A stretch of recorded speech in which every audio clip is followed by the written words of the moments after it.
กินข้าวตาเราจะฝากกินขอทายก่อนทายวันเห็นก่อนนี่ปลา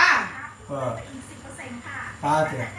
นี่ปลานี่อันหนึ่งปลาเนี่ย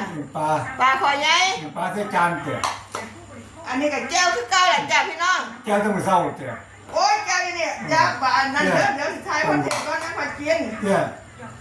ทายก่อนปลาเดือป่าเอาอาบพี่พอไงบ้านเนี้ยบ้านไก่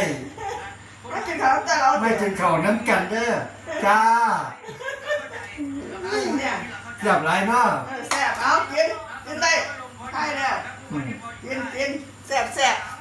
มากินหนึ่งปลาน้ำกันวันนี้หนึ่งปลาจ้าปลาคอใหญ่ปลาก็น้อยเพิ่มหนึ่งจ้ะปลาคอใหญ่เหรอจ้า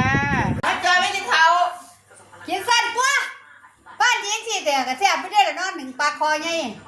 แซ่บเลยน้อยเนี่ยตำแก้วปลาแดกตำแก้วพริกดิบเนี่ยแซ่บกว่าเรา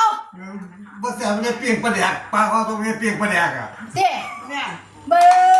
ยเอาแซ่บใส่มันจะน้ำมึงละเด้ถือมื้อเช้าแหละมื้อเช้านี่ละคอใหญ่2 ตัวของบ่กินเจ้าได้กินเด้เสียแล้วคนนี้กันเนาะ